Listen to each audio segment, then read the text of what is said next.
Hi, and welcome back to my Tricycle lesson. Today, as I was talking a little bit in the last video, I was talking a little bit of an idea I had for this video, which is getting our off-road bike ready for the, I suppose, for the off-road season slash winter season. Um, in my case, I do most of my riding, off-road riding, in the winter because the soil seems to be a lot better, as in more firmer, better traction for my off-road bike or my Sunseeker. So what we're gonna do is we're gonna what this is called. This is a it's called, the brand is called Tire Armor, and what this is, besides looking like a bicycle tire, but what you do is you insert this in between your tire and your tube. So it gives what the name describes is it gives your tire more armor. Um, so I don't think I need to show you how to take off a tire off your tadpole or your trike. Um, I think you've seen it in a time, at least on my channel, nevertheless on someone else's tricycle channel. So before I pick up the tire that we're gonna work on, I wanted to, like, if you can see what is in front of me, obviously it's basically a TV tray with a this is a cog off of a snowcat, or they sometimes use this for tanks.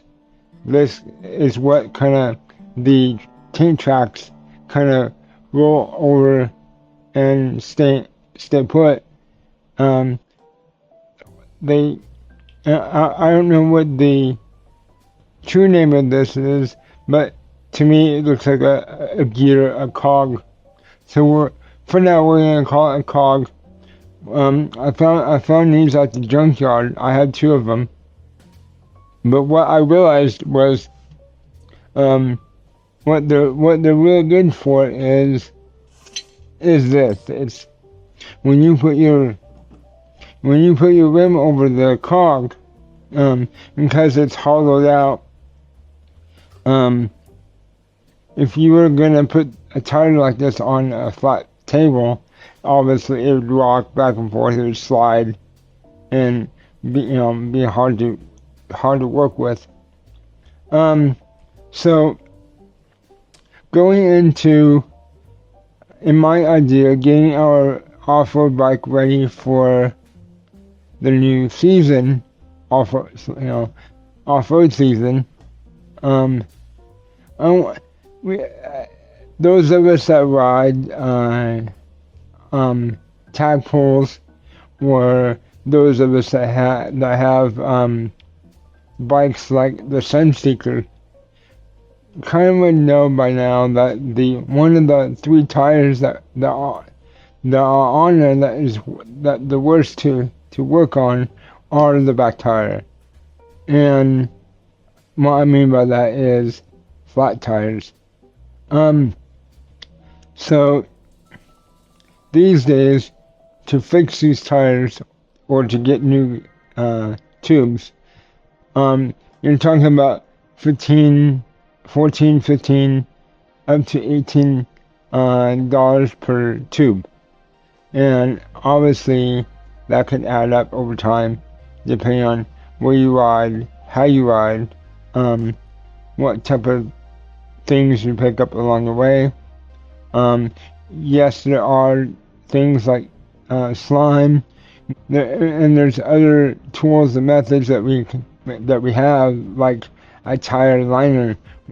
It's basically a piece of rubber that goes along the tire on the inside, in between the tube and the rubber of the tire, But the thing is with tire liners that since they don't usually expand more than just the part of the tire that hits the ground, so it kind of wants to float where the rubber is, and it doesn't really protect your sidewalls.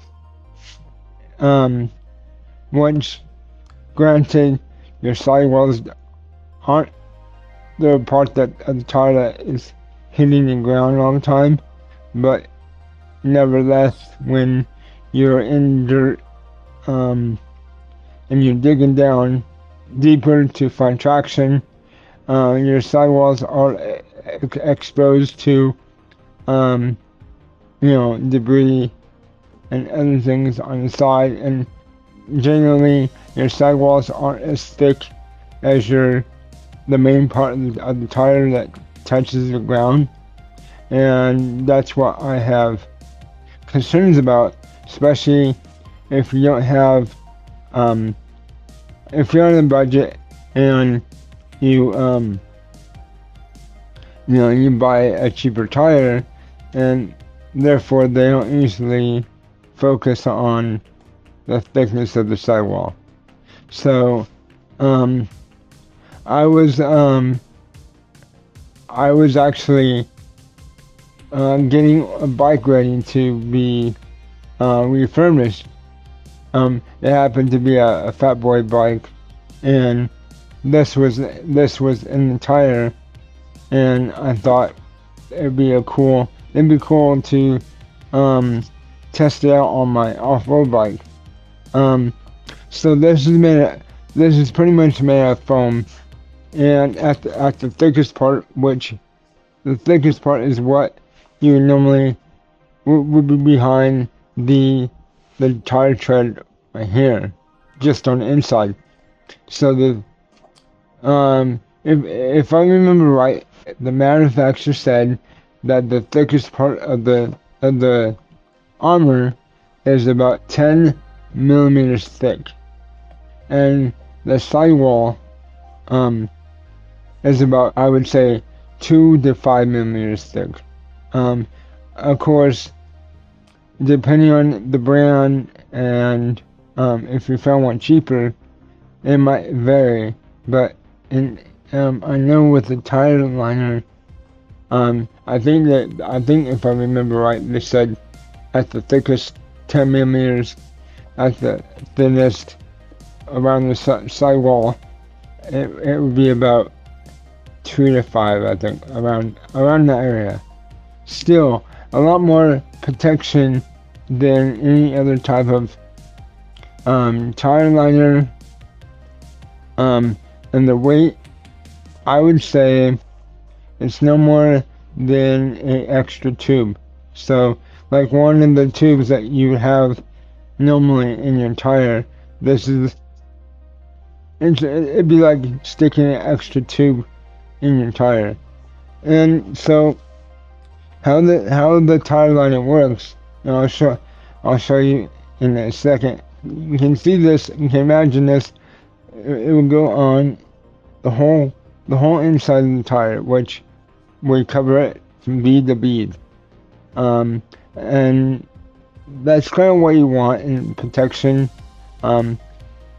because you want your whole entire, not just the tire, but your tube to be protected. So, and so when you do decide to use something like the tire armor, what generally they want you to do is they want you to use a smaller tube. In this case, this is a 20 by 280 to 300 at the biggest side. I think this size will work. You might say, well, is that a bad thing? Is that a good thing? Well, think of it this way. I kind of thought about it for a little while, and I think it's a good thing because you're using a smaller tube. Therefore, the tube will be cheaper. So, and there's a possibility that there might be more stores that would carry that size of tube. So, first thing I want to do is take out the air out of our existing tire or tube. So I will obviously not put the audio in with that sound. So let me just say at this point, as I'm taking out the air out of the tire, I'm noticing that this tire has slime in it. And I don't know if you can see that on my screwdriver, but you might see dots of green, and that's usually the color of the slime that is in there. So here's the thing, I know eventually I'm gonna have a flat tire off-road, and even though this tube that this has is perfectly fine, it was holding air, it was doing its job, there wasn't really nothing wrong with it. Going into the season of punctures, I don't want to be caught out in nowhere, having a back tire flat. Without the tire being on the bike, the derailleur of the bike is hanging below the frame. So, either I find a rock nearby to hold the bike up off the ground, or a tree branch or something. If I can't find that, obviously I would have to do something like I would have to put the bike outside, and that would scratch the bike up. That still might do damage to the bike, and I wouldn't want to do that. But list to be an extra tube. We can always use this tube on another bike, which that's what I'm going to do. And again, once we use the tire armor, again, like I said, this requires you to use a smaller tube. So the tube that we just got out is going to be too big for this space.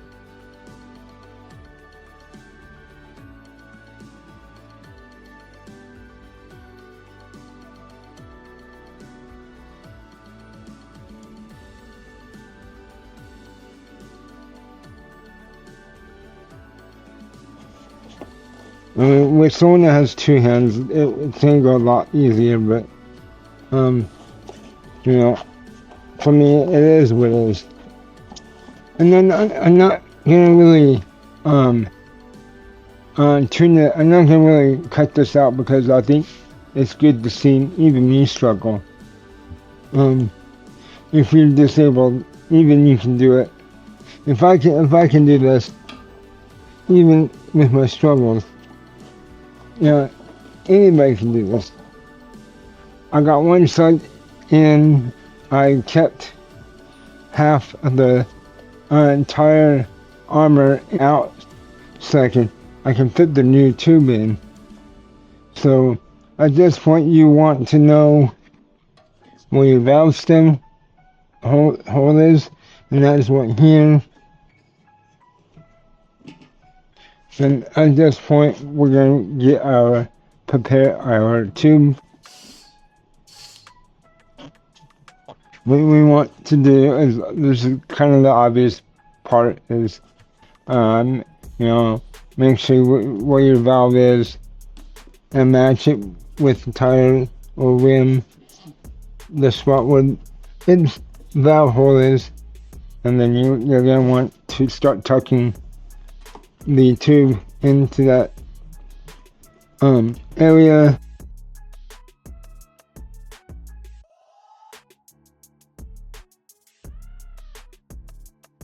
If you're noticing, the tube looks like it might be too big at this point, but really it's not.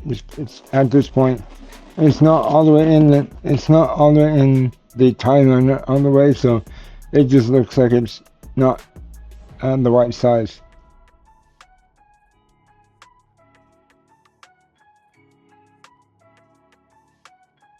Now we want to see if we can make sure our valve is lined up with the hole in the rim. Now that we have our valve in place, we can start putting our beads on the rim. Now, because we essentially have two things that we have to bead on the rim. I would say one thing at a time. What we're trying to do is we're trying to tuck it in behind the tube, that way it doesn't puncture or pinch the tube. So I'm more tuned to want to take my time. But for you, I can kind of speed things up for you.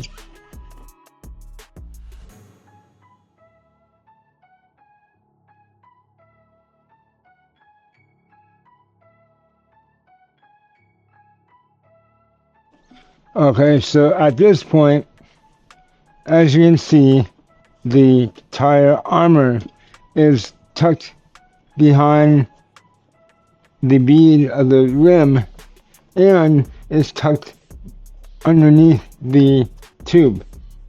So make sure the whole entire tire armor is tucked in flat behind the tube as much as possible, because you don't want to create a spot where it's gonna pinch the tube. You want everything to stay smooth and so it can fit right. Now we're gonna focus on rebeading the tire itself.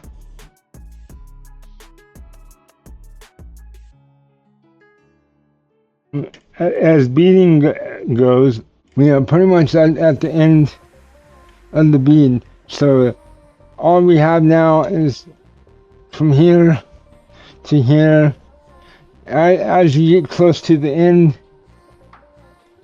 sometimes it's really hard to finesse the rim on the bead. Sometimes not. In this case, not.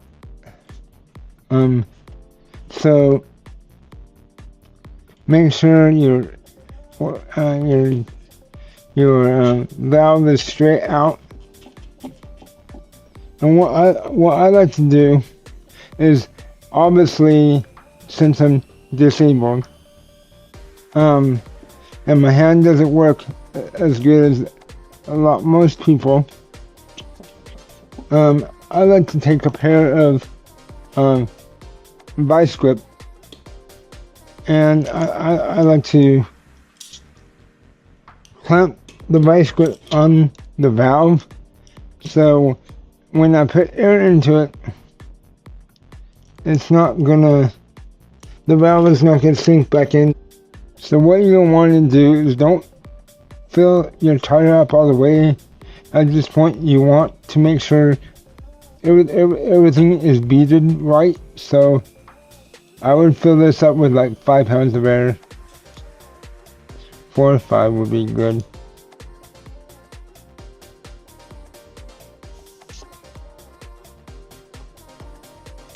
And then take the pump, put to the side. So at this point, now that we have about 4 or 5 pounds in our tire, we want to make sure that that the tire beads on the rim right. So as we put more air into it, the air is going to form into the tire properly and not make a bubble on one side. It needs to spin equally, so if there's a bubble on one side, obviously you're going to constantly it's going to feel like you're running over a bump all the time. So there's different ways you can do this. I'm kind of doing it in a way that so you can see it.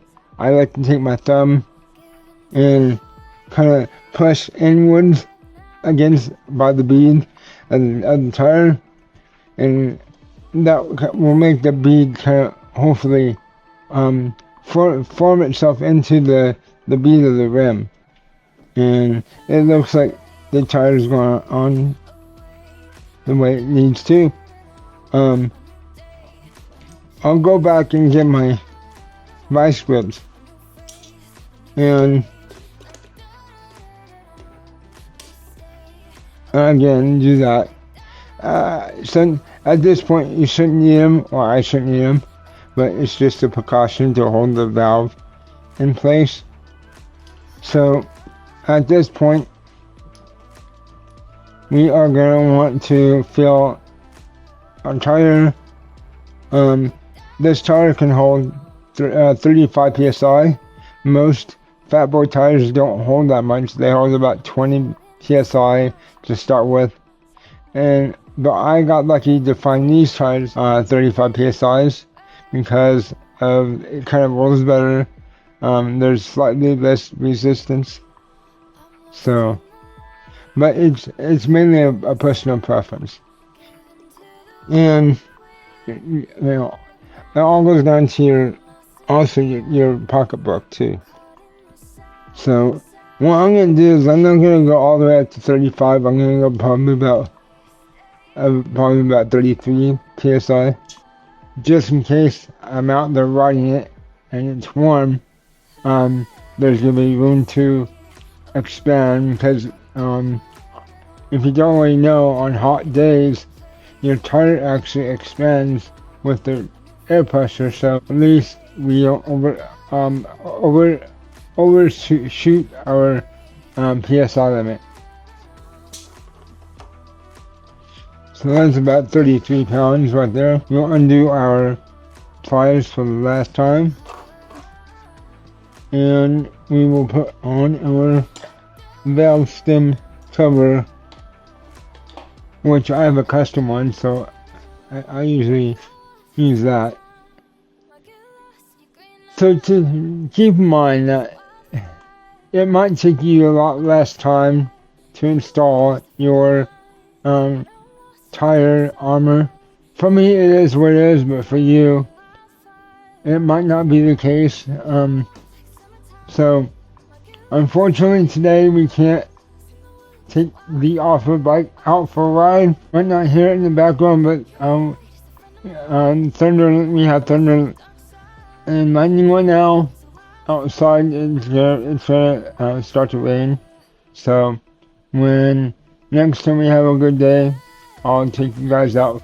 So again, do I want to get tire armor for our front tires?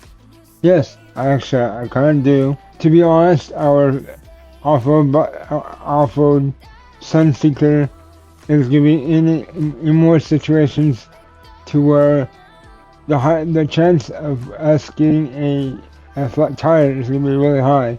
So why not? I mean, eventually that's my goal is to buy more tire armor for the two front tires. And you might say, yeah, but that sounds expensive, and yes, it is. They're about $60 plus a pop for each tire. But the thing is, overall, like I explained to you, that this tire armor is gonna give us like 10 millimeters of protection, of leeway to, if we do get a puncture, most likely it's not gonna puncture through the tire armor. But until our next video, don't forget your water bottles, your helmets, and if you want to, if you like this video, push all the buttons and ring all the bells, and bye for now.